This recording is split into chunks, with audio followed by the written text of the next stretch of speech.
por mais essa chance que Ele está dando para nós, essa oportunidade da gente começar esse estudo.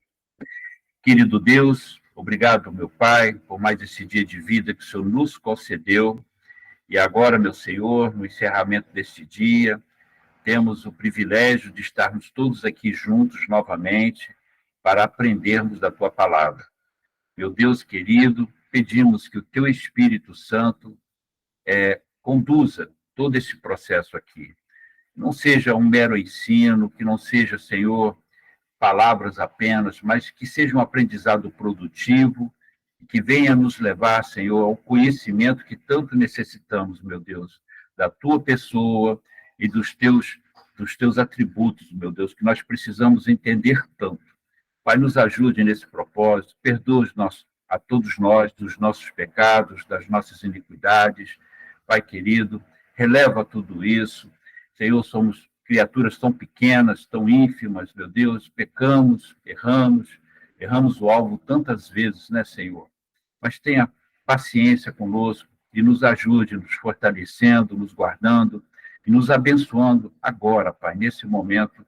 É o que te pedimos em um nome santo do Senhor Jesus. Amém. Amém, queridos. Hoje nós vamos encerrar essa parte que nós estamos vendo. Eu estava vendo, só tem 2 tópicozinhos, e eu pretendo, assim, não demorar muito mesmo, porque a parte de santificação que começa na segunda-feira próxima é uma parte que eu estava, assim, vou confessar aos irmãos que eu estava ansioso, tá?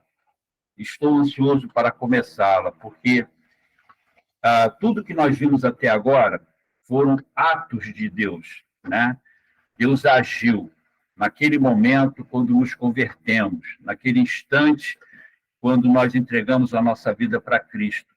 Então, naquele momento, Deus implementou, né, em nós a sua salvação, nos justificou, nos aceitou diante dele, ficamos em paz com ele, né?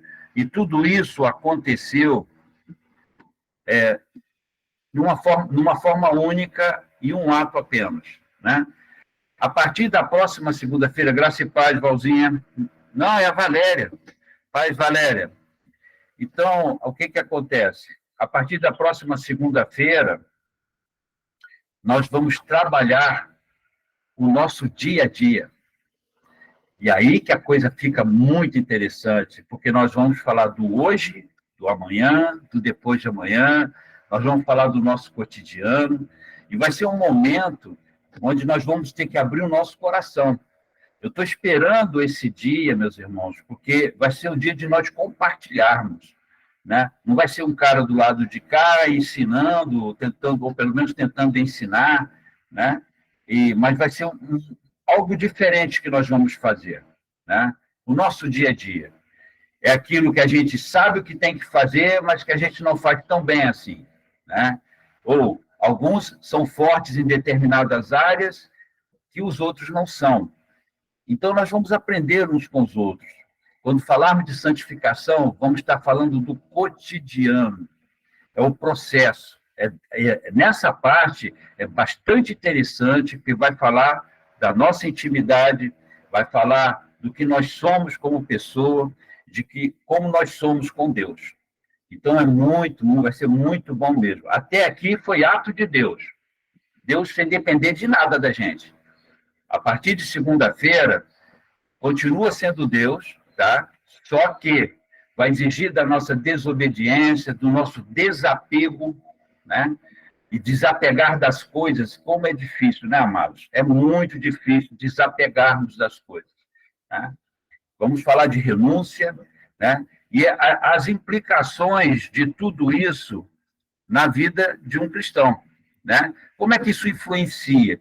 Por isso que eu peço a vocês que não faltem a partir de segunda-feira, porque vai ser um estudo extremamente importante para todos nós, tá? É como eu falei, nós vamos falar do dia a dia, vamos falar do processo. Amém?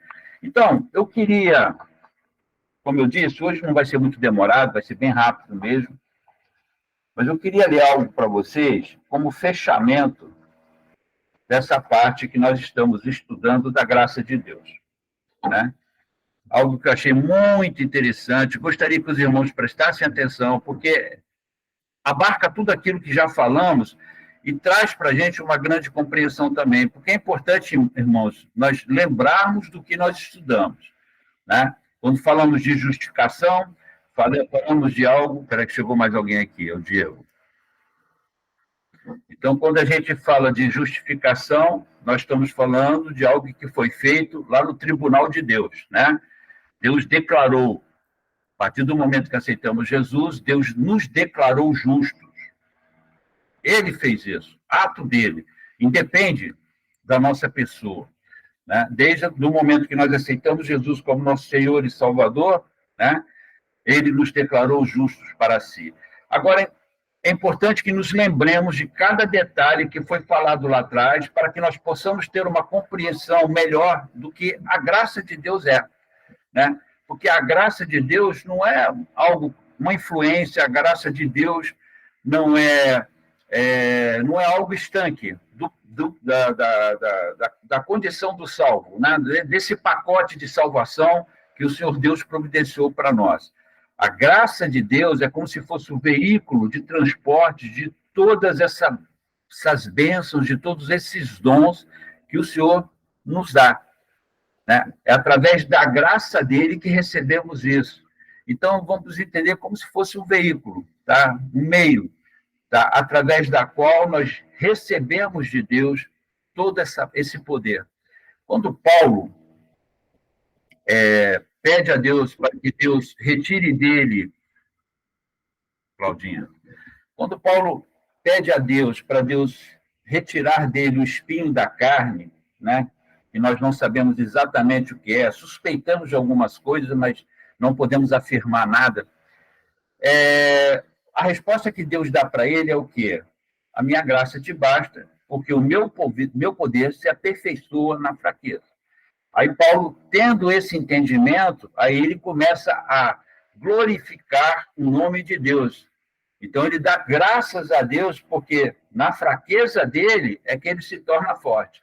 Então, é uma compreensão que ele tem desse poder, porque a graça de Deus é um poder de Deus para nós, né? Então, o que isso quer dizer? Quando Deus fala para ele, Paulo, a minha graça é suficiente para você.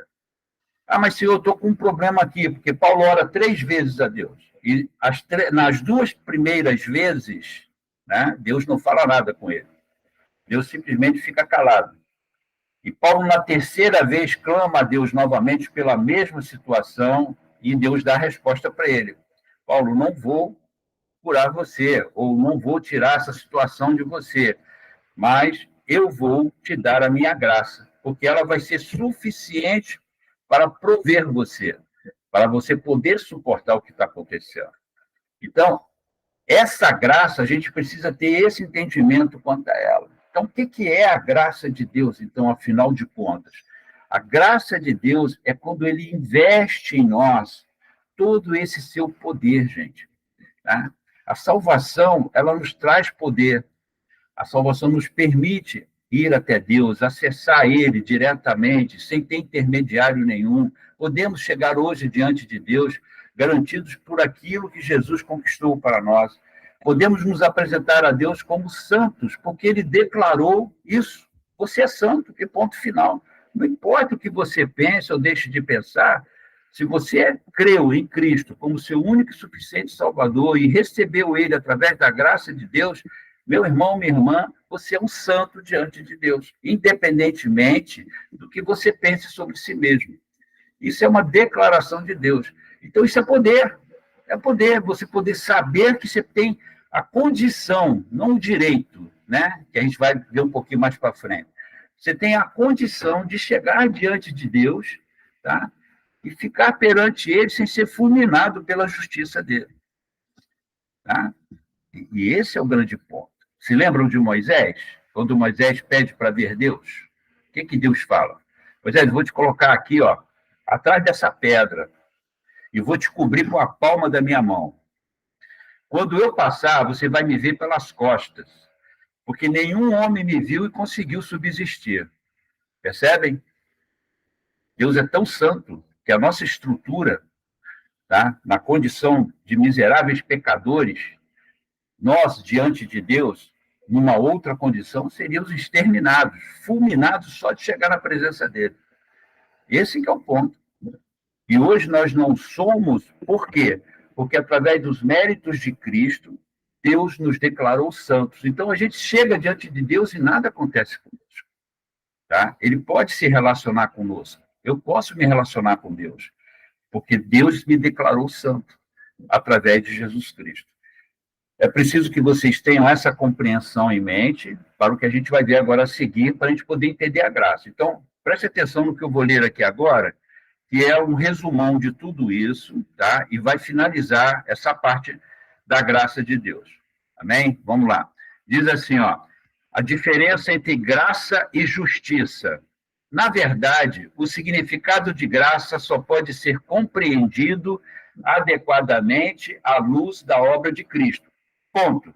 Isso é importantíssimo nós entendermos. Porque se você não consegue, digamos assim, enxergar toda a obra de Jesus da forma como a Bíblia nos mostra, vai ser difícil você entender sobre graça. Então, a partir do momento que eu entendo que eu era pecador, miserável, aí Jesus vem, assume o meu pecado, pega a minha dívida, crava ela na cruz, eu estou isento de dívida agora, é como se lá no cartório do céu não tivesse tido nenhum apontamento, tá, a meu respeito, me negativando. Alguém foi lá no cartório do céu e retirou dos arquivos, deletou dos arquivos, tudo aquilo que era imputado para mim, que estava me mandando para o inferno. Isso é justificação. A justificação não é perdão. Quando você perdoa uma dívida, você perdoa aquela pessoa do débito, mas a dívida está lá para ser paga. Né? Citei o exemplo lá daquele deputado federal que o Bolsonaro deu a indulgência para ele. Beleza. O Supremo Tribunal Federal aceitou isso porque foi uma decisão do Executivo e está previsto dentro da Constituição, né? No entanto, a dívida dele, o débito dele com a Justiça ainda está lá no Supremo. Só que o Supremo não pode fazer nada. Isso é perdão. Justificação é alguém ir lá no Supremo e deletar todos os apontamentos a respeito desse fulano. Então, ele vai ficar limpo, como se nada tivesse feito na vida. Um inocente. Vocês entendem? Então, essa é a grande diferença. Então, nós precisamos entender que, para a gente poder entender a graça de Deus, temos que ter a compreensão que Jesus Cristo foi lá nos arquivos e queimou tudo. Não tem nada escrito lá que nos acuse de alguma coisa, porque Jesus detonou tudo, acabou com tudo. É como ele falou, cravei na cruz, acabou, não existe mais. Então, continuando aqui, já falamos que a definição de graça é favor imerecido. De acordo com esse conceito, o significado de graça se distingue radicalmente do significado de justiça. Isso porque a justiça é essencialmente algo merecido. A justiça fala de uma retribuição sobre um padrão de mérito e, em outras palavras, a justiça é merecida ou conquistada através de obras e condutas que foram observadas previamente por alguém. Isso se aplica a um homem que não é salvo ainda? Sim. Por quê? Porque quando Adão pecou, tá, alguém estava observando ele. Era Deus. Quando Adão pecou, ele transgrediu a vontade de Deus, o mandamento de Deus. A partir daquele momento, o que Adão merecia? A morte eterna. Por isso, ele foi condenado à morte eterna. Ele deixou de ser imortal. Ele foi expulso do paraíso justamente para não comer mais da árvore, da árvore da vida, que faria com que ele permanecesse por toda a eternidade. Muito bem. Aí Deus o expulsa dali e aí Deus declara isso em Gênesis. Vamos expulsar ele daqui, já porque ele já é como um de nós, ele já conhece o bem e o mal, para que ele não coma da árvore da vida e viva eternamente. É desse jeito que está escrito lá. Vocês podem ir lá depois, vocês vão ver. Então, ele é expulso do paraíso, porque o destino do homem agora era morrer. Morrer e ir para o inferno. Então, essa pena é merecida. Então, no nosso caso, o que nós realmente merecemos é a justiça de Deus.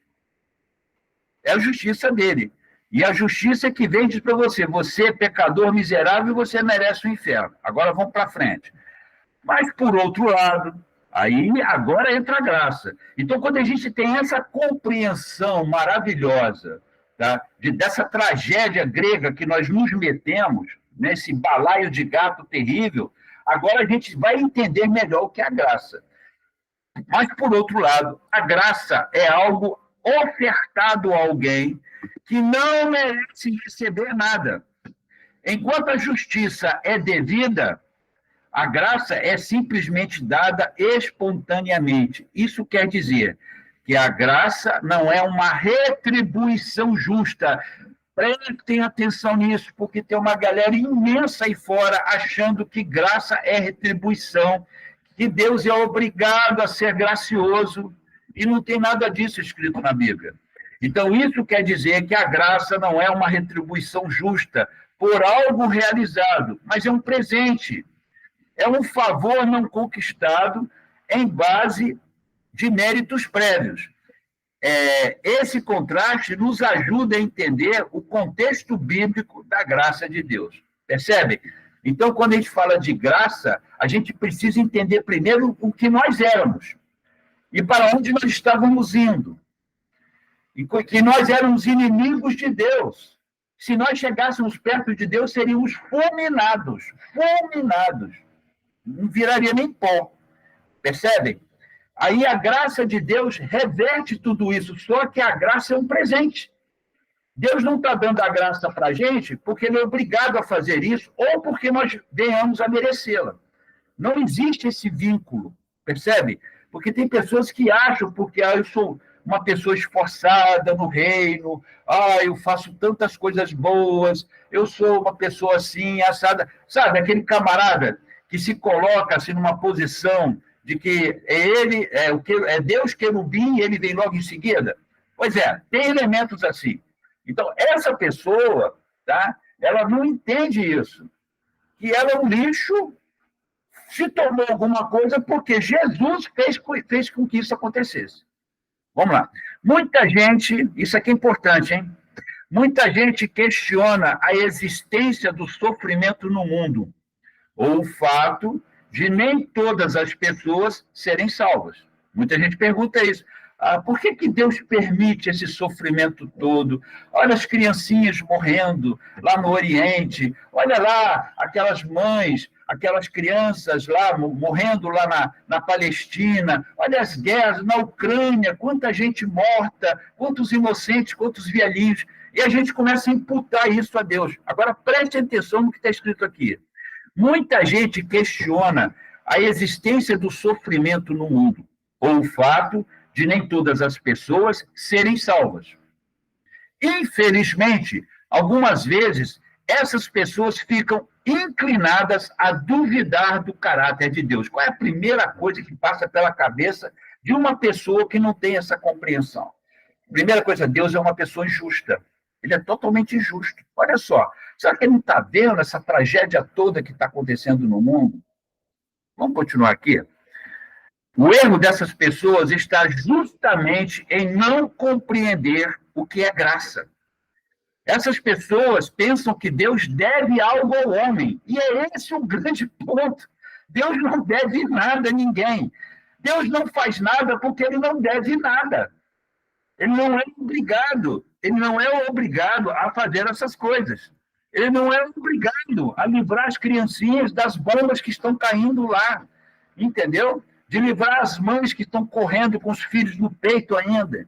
Deus não é obrigado. Parece estranho falar o que eu estou falando agora, mas é isso, gente. Nós imputamos a Deus uma situação que ele não tem nada a ver com isso. Foi uma situação que nós criamos. Uma situação que nós estamos vindo desenvolvendo ao longo dos séculos. E estamos chegando no ápice do ápice do ápice da maldade. E Deus, ele não intervém nesse processo, porque ele não é obrigado a fazer isso. Simples assim. Mas a verdade é que Deus não está numa posição que seja obrigado. Espera aí que está chegando alguém aqui. Deixa eu resolver a vida dessa pessoa aqui. Irmão Reginaldo. Chegar aqui. Chegou. Pai do Senhor, irmão Reginaldo. Então, continuando aqui, amados. Pai do Senhor, cheguei no dentista, por isso que atrasou. Tudo bem, sem problema, amado. Vamos lá. Mas a verdade é que Deus não está numa posição em que ele seja obrigado a agir de forma favorável à humanidade. Se ele derrama o seu favor sobre o homem, isso é graça e não dívida. O que, de fato, o homem merece receber de Deus é a sua justiça.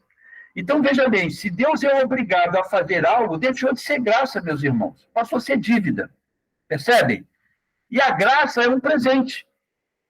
O ponto em questão é que o homem já no pecado, ele está no pecado.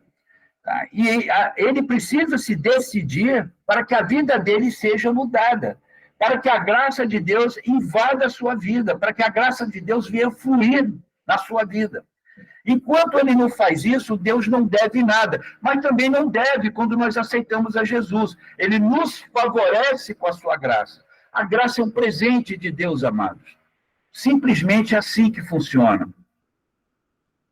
Porém, sabemos que a justiça recompensa o inocente e castiga o culpado. O problema é que a Bíblia diz que não há um único homem justo. Não tem inocente entre nós. Somos todos culpados. Romanos 3:23 está lá escancarado para todo mundo ver. Pois todos os pecados estão destituídos da glória de Deus.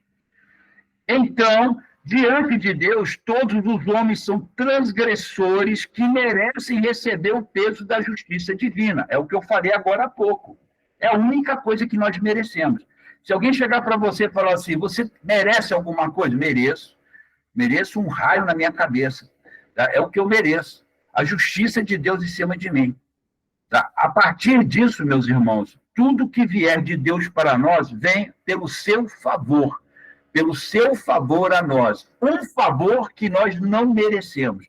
Pode ser o mais santo dos homens. Pode ser o apóstolo Paulo. Tá?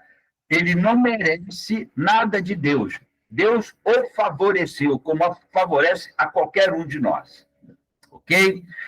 Mas engana-se quem pensa que a graça de Deus anula a sua justiça. O fato de Deus agir graciosamente para conosco não significa que a sua justiça fique insatisfeita.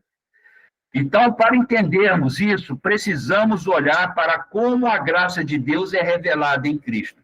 Aí, gente, vem a grande chave, a maravilhosa chave da compreensão da graça de Deus. É olhar para a obra de Cristo. Aí nós vamos entender. Porque tudo que nós estudamos lá atrás, agora vai fazer um peso imenso nesse fechamento desse estudo de hoje. Tudo que nós vimos lá atrás, onde nós vimos que o Senhor nos justificou, mas nos justificou no seu tribunal, fora daqui, fora de nós, lá no céu, ele declarou, você é santo, porque agora você está incluído no meu Filho Jesus.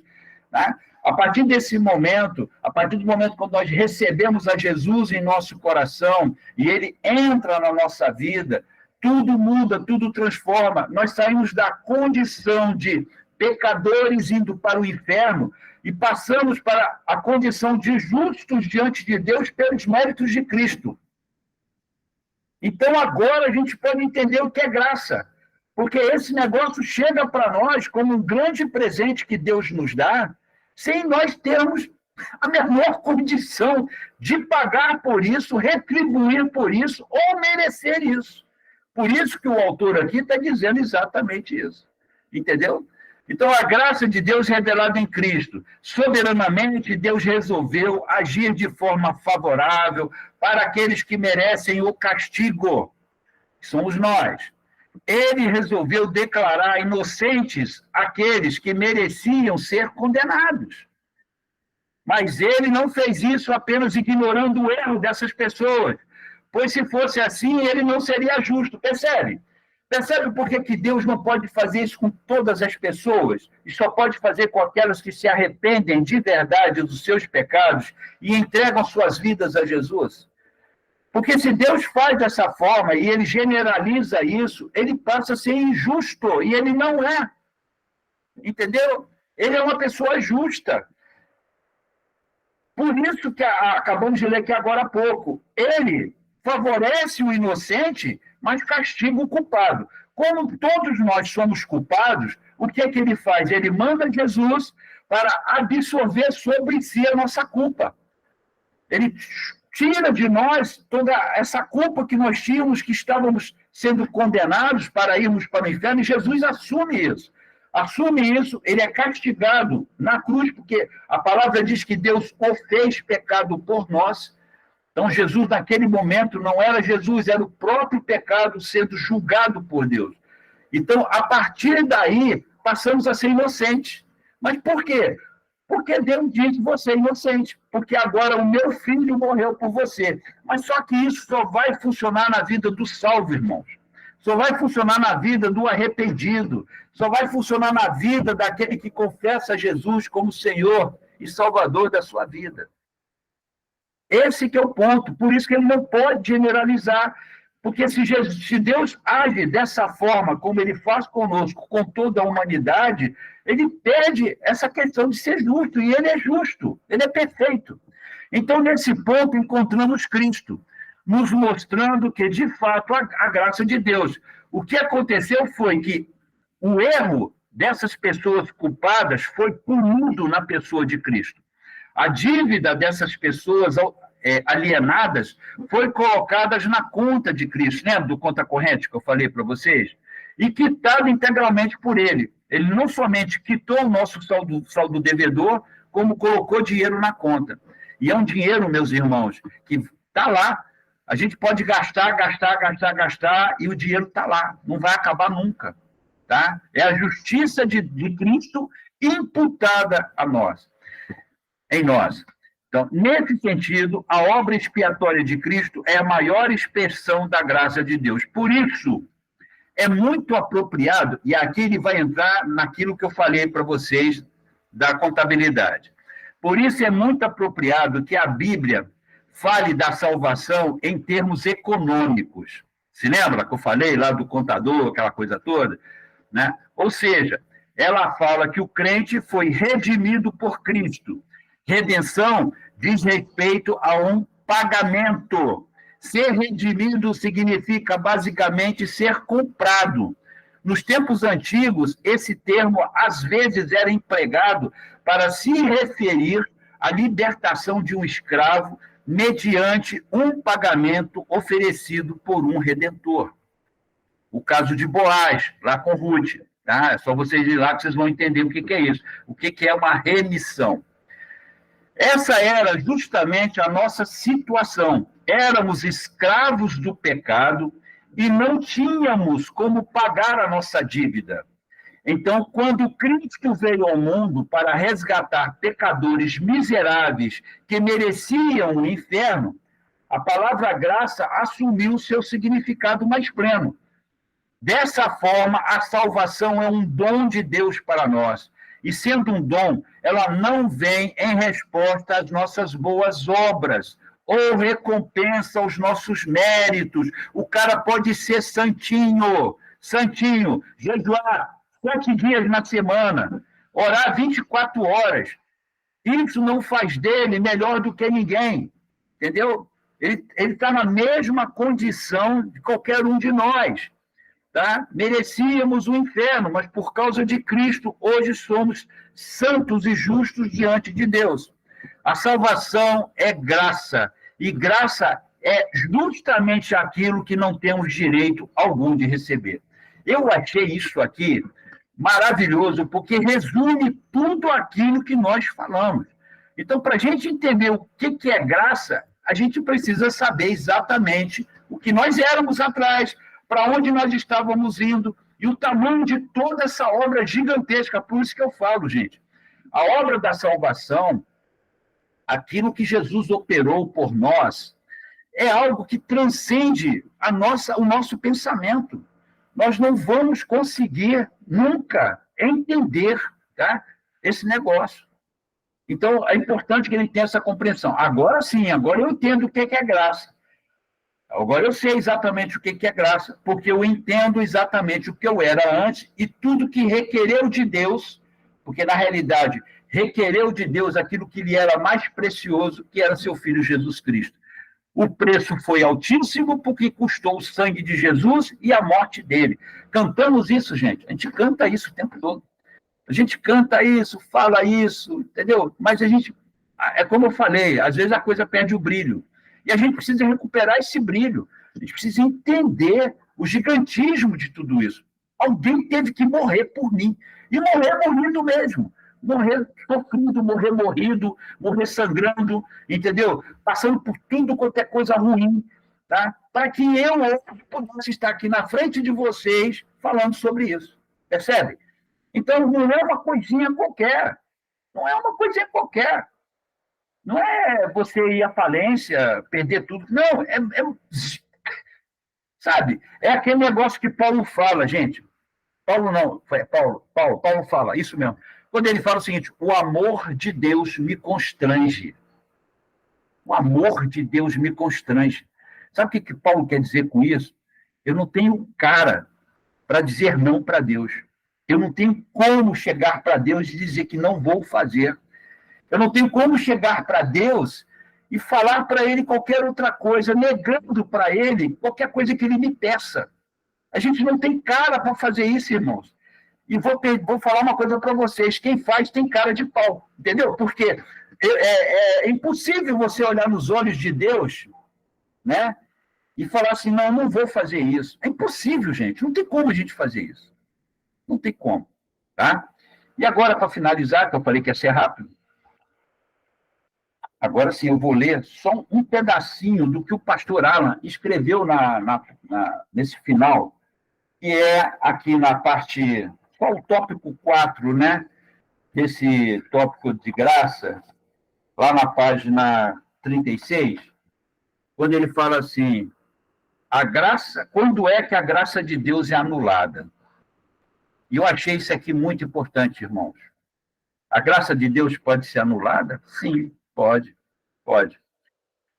Quase tão grave quanto alguém usar a graça de Deus como justificativa para o pecado, é aquele caso da intergraça que eu falei na aula passada, quando eu disse que tem essa doutrina maligna pregada em muitos púlpitos por aí, né? Que agora eu sou livre, eu sou livre, hoje eu posso fazer o que eu quiser, porque a graça de Deus me permite isso, né? Essa doutrina diabólica. Então, quando ele diz assim, justificativa para o pecado, é alguém anular a graça de Deus tentando salvar a si mesmo por seus próprios esforços.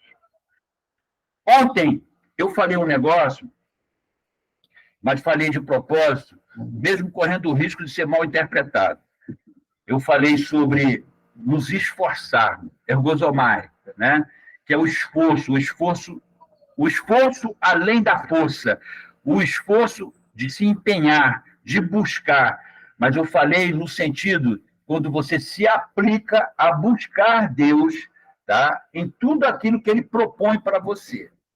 Para eu chegar nesse ponto, tá? Eu tenho que me separar de qualquer outra coisa que me envolva neste mundo.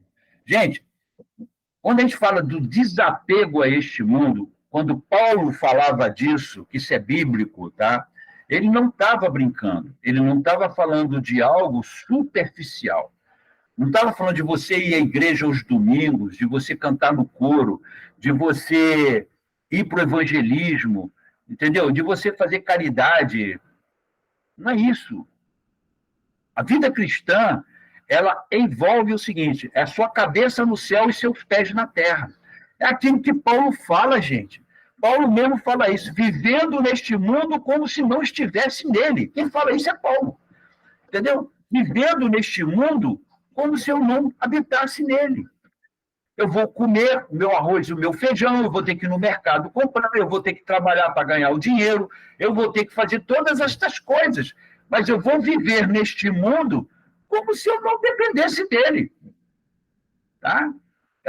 Esse chama-se de desprendimento, desapego. E como é que você chega a esse nível? Naquilo que eu preguei ontem. Tá? Que é uma chamada de Deus para um andar de cima, tá? Para um nível a mais.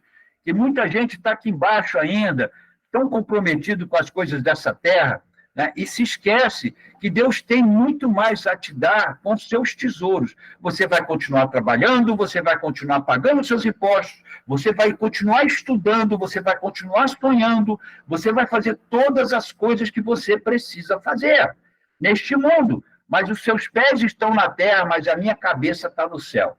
É assim que o cristão vive. Essa dupla cidadania, às vezes, nos confunde, e a gente precisa tomar cuidado com isso. Tá certo? Mas vamos lá. Aí ele diz aqui, já vimos anteriormente que não há quem faça o bem, nunca peque, e que nessas boas obras, e que as nossas boas obras são como trapos de imundícia aos olhos de Deus, não podendo apagar nossos pecados, porém, mesmo com uma verdade explícita, desde os escritos do Antigo Testamento, o livro de Atos nos mostra que alguns fariseus que se diziam convertidos a Cristo quiseram converter cristãos não judeus a guardar a lei de Moisés. Eram os famosos judaizantes, né? Que infernizaram a vida de Paulo. Eles entraram dentro da igreja e começaram a colocar doutrinas que não tinham na palavra. Paulo nunca tinha ensinado aquelas coisas, tentando fazer essas pessoas voltarem às práticas da lei. Né? Nós temos, infelizmente, alguns judaizantes, né, nas nossas igrejas espalhadas por aí. E aqui ele fala mais, né? Dizendo-lhes que, do contrário, senão não seriam salvos. Encontramos esse relato no capítulo 15, onde o apóstolo Pedro, sendo judeu, nos dá um veredito a respeito da salvação de todos, sejam esses judeus ou gentios. Aí o texto que está em Atos 15, 11, né? Mas cremos que seremos salvos pela graça do Senhor Jesus Cristo, como eles também. Paulo, escrevendo a esse respeito, deixou graves advertências aos Gálatas, que por eles desprezarem a graça, se deixando seduzir por cristãos judaizantes. Aí ele fala aqui, não aniquilo a graça de Deus, porque se a justiça provém da lei, segue-se que Cristo morreu em vão. Separados estáis de Cristo, vós que vos justificais pela lei, da graça tendes caído. Está em Gálatas 5:4. De que maneira isso reflete na nossa vida hoje, irmãos? Tá? Nós não pregamos a lei, né? Mas a gente pode distorcer a graça de Deus com alguns comportamentos, entendeu? Então, quando nós deixamos de entender que em Cristo estamos todos nivelados, rentinhos, cabeça a cabeça, não tem ninguém maior do que ninguém dentro da igreja. Tá? A palavra de Deus é muito clara, cada um tem sua função dentro do corpo, cada um tem o seu quadradinho de atuação, mas somos todos nós, niveladinhos ali, cabeça a cabeça. Ninguém é maior do que ninguém. Por isso que Jesus fala, aquele que se julga melhor do que o seu irmão, sirva a ele. Né? Sirva o seu irmão. O menor vai servir aquele que é maior. Coloque o seu irmão como seu superior. Eu sei que é difícil, às vezes, entrarmos nesta prática, irmãos, mas é o que a Bíblia nos manda fazer. Quando nós chegarmos em santificação, vai ser interessante, porque o que a santificação fala, tá? o que nós vamos estudar em santificação, é exatamente esse ponto. É o ponto de nos contrariarmos. Tá? É o ponto de nós querermos ir numa direção e a palavra de Deus fala para a gente ir na outra direção. Tá? E quando a gente obedece isso, estamos nos santificando, porque estamos em obediência à palavra. Mas isso é um spoiler, só deixa para a partir de segunda-feira que vem. Então, gente, fechamos graça hoje, entendeu? A compreensão da graça de Deus é quando nós entendemos esse tremendo e maravilhoso plano de salvação, onde nós não fizemos nada para merecer essa salvação, e Deus decidiu fazer assim. Então, é um motivo, irmãos, tá? Para a gente andar como Paulo andou, e quando ele dizia, o amor de Deus me constrange. Quem é que não fica constrangido com um negócio desse? Quem é que não fica constrangido? Você vai ficar olhando para Deus toda hora para ver se você está pisando na bola com ele, irmão. Você começa a andar pisando em ovos, entendeu? Preocupado em estar magoando Deus, preocupado em estar entristecendo Deus, preocupado em estar desobedecendo Deus. Então, isso vai fazer com que você tenha um outro nível de relacionamento com Deus. A sua preocupação vai ser só com Ele. É só com Ele. O que te importa é satisfazer Deus. Então, a partir de agora, meus irmãos, com essa compreensão que nós estamos em mente, agora sim nós vamos para a santificação. E eu peço a vocês que venham em espírito de oração. Não percam esses estudos de santificação, porque eles, volto a repetir, eles vão falar do nosso dia a dia. Pois não, meu irmão, pode falar. Primeiro, quero reclamar por que o senhor tirou a sua imagem. Eu não sei, a minha câmera, ela está de gracinha comigo. Deixa eu tirar aqui, deixa eu fazer um negócio diferente aqui, pronto. Vou botar a outra. Não, mas não mexe não, pode piorar. Estou botando aí a... Olha só, diante disso tudo que o senhor falou, eu queria dar um rápido testemunho aqui. Claro, meu irmão. E uma coisa que o Senhor falou, sabe, eu venho pedindo ao Senhor experiências claras com Ele. E essa questão que muita gente, eu fico um pouco intrigado quando as pessoas, sabe, porque o Espírito Santo me falou claramente. Eu fico, poxa, eu queria tanto passar por isso, eu queria tanto sentir isso. Cada um tem a sua experiência de maneira diferente. E eu entendo que eu tenho tido essa experiência porque, sabe, aquilo que vem como palavras na sua mente, como se você estivesse ouvindo. Ontem, quando nós saímos do culto, né, nós viemos para casa, encontramos com a minha filha Andressa e as minhas netas no Meia, almoçamos e viemos para casa, eles passaram a tarde aqui, conversamos bastante e tudo, muitas coisas. E depois que ela foi embora, eu fiquei refletindo por conta de algumas decisões e atitudes que hoje a minha filha vive, de certa forma, no meu entendimento, e que eu não vejo como eu estar errado, afastada da presença do Senhor. E fiquei remoendo ela, sabe, essas coisas e tal. Aí hoje saí com a Miriam, nós fomos a Niterói, a São Gonçalo, resolver algumas coisas e voltando e olhando tudo ao nosso redor, eu entendi claramente como que o Espírito Santo falando, né, por eu estar observando os lugares por onde a gente andava, a maneira como as pessoas se comportavam, os trajes, as vestimentas de que a gente já não tem mais para onde olhar, tem que, sabe, é bem complicado. E aí eu senti exatamente como se o Espírito Santo estivesse falando assim. O mundo é exigente. O mundo é exigente. Quem não se enquadra nas regras dele é excluído. E aí, como é que eu quero cobrar de Deus que não exclua quem não se enquadra nas regras do reino? Foi uma coisa muito clara que eu senti. E é uma grande verdade. Sim. O mundo é exigente. Quem não se enquadra no erro do mundo, o mundo errado é exigente. Quem não se enquadra no erro do mundo é excluído. E, quando não, exterminado mesmo, executado, dependendo das regras que desobedecer. E nós não temos como. Ou a gente se enquadra nas regras do reino, ou seremos excluídos. É isso. Amém, amém. Muito boa contribuição. E é importante, inclusive isso que o irmão está falando fará parte do próximo estudo. que eu pretendo dar em 4 aulas, e aí nós vamos encerrar essa primeira fase, tá, do discipulado. Mas, por favor, eu imploro para vocês, não faltem às próximas aulas. Elas são muito importantes, porque é o dia a dia nosso, irmãos.